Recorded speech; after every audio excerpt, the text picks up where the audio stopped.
Okay, let's call this Restaurant Etiquette Part 1, because I'm sure I'll make more. I know this is a played out complaint from servers and anyone else in the restaurant industry to use social media as an outlet for their anger, but let's start with the facts. 1. Most servers wait tables exclusively for tips. The hourly that you make is generally around $2.13 or $2.18, something like that. The reason that that hourly exists is so that you can get taxed based on the tips that you receive on credit cards. What that means is if someone comes in and gives me a $100 tip on their credit card, I have to report that to the IRS.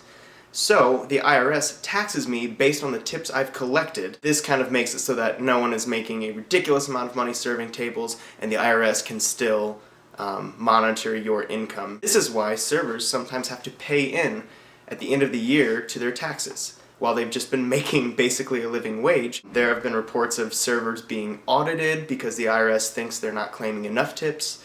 I've heard stories of someone having to pay in $900. 2. Restaurants exist so that you don't have to set the table, make and pour your drink, prepare your food, and most of all, clean up after yourself. This is all done by other people in the restaurant in a private space that you've chosen to put yourself in.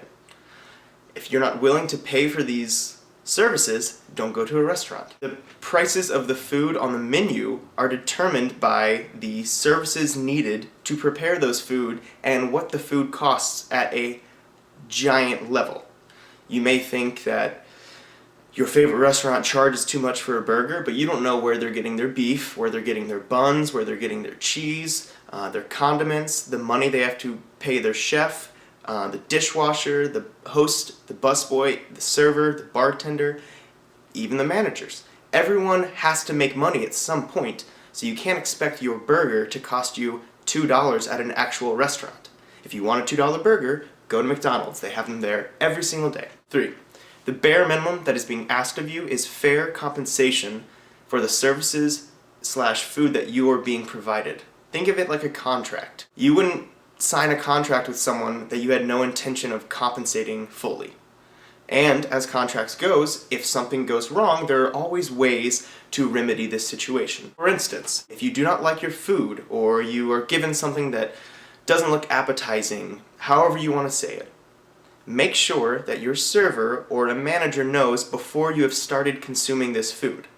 I can't tell you how many times I've had someone eat half of a dinner that cost them $12, $13, $15, something like that. They eat half of it and then tell me that they didn't like it or that it wasn't cooked properly. At this point, you've consumed half of something that you were willing to pay for, and now you just want it for free.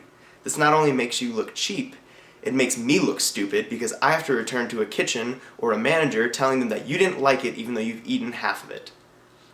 And don't get me even started on people that eat the whole thing and say it wasn't what they wanted. Also, I think the most important thing to remember is that it's all humans working there.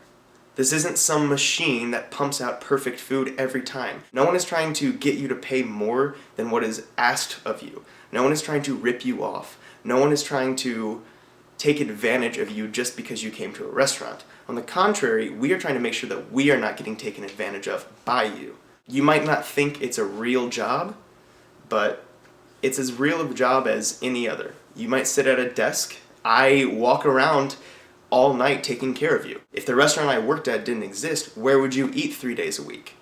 Because it's clear that you can't make your own food, or maybe you're just not willing to, and it's clear that you don't want to clean up after yourself.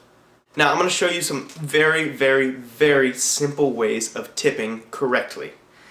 Correctly meaning starting at 20%. If something has gone wrong throughout your meal that does not deem you give this server 20% of your total bill, then you need to speak to a manager. That doesn't mean the price will be adjusted, but the manager on staff needs to know the problems happening at the tables. Voice your complaints, but that does not mean that you are not entitled to tip this person. They might be doing something wrong, they might have been overwhelmed, whatever the circumstance may be, or your standards could be a little bit too high for where you're eating.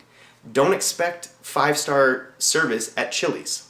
It's just not going to happen. Also, I know that this 20% thing is a new standard. I remember talking to my grandparents about it at Christmas, and they were saying, 15% is generally what they give. And I'm not saying that they're wrong, but I think the standard has been changed because of the cost of living now. Cost of living has gone up. It's harder and harder for people to make ends meet just by serving tables. The expectation for food to be at a low price continues to skyrocket as these chain restaurants continue to pop up all over the world. If you go to a place that makes all of their food in the house, it's going to cost a little bit more because you're getting a better product. You're also getting a fresher product, and usually something that's semi-local. Anyways, I digress. Let's get to it. Alrighty. Let's say your bill is $20.00.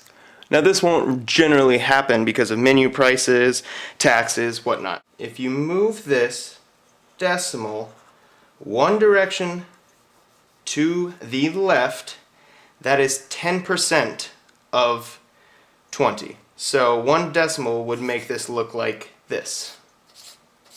Obviously this third zero is dropped, so $2 would be a 10% tip of $20.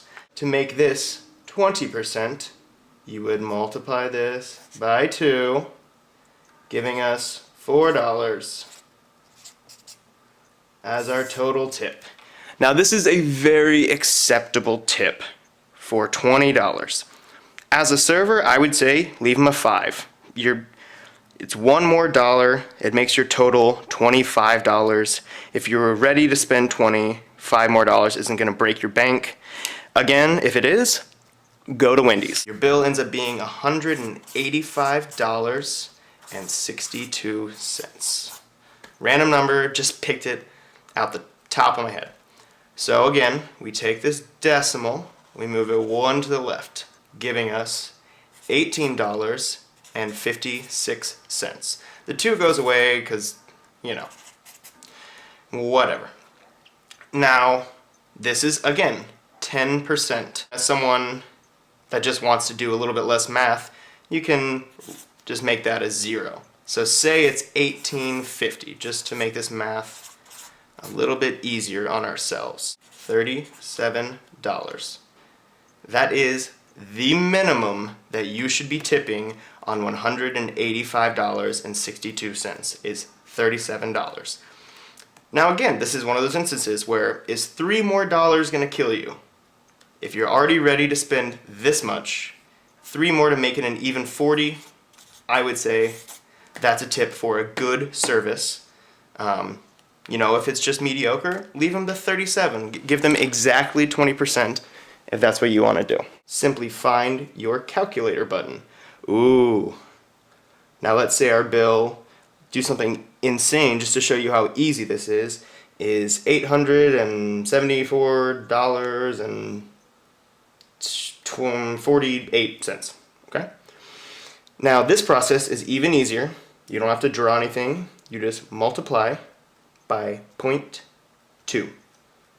0.2 would be 20%. $174.89. So that's your tip on that huge bill. We'll do something a little smaller just so it's a little easier to follow. $54.65. So if our starting is $54.65 times 0.2. Our tip would be $10.93. So $11. Pretty simple, right? I thought so. When you're watching this, I will currently be in Vero Beach, Florida. So look forward to a little Florida vlog, I guess, is what it will be for my next video.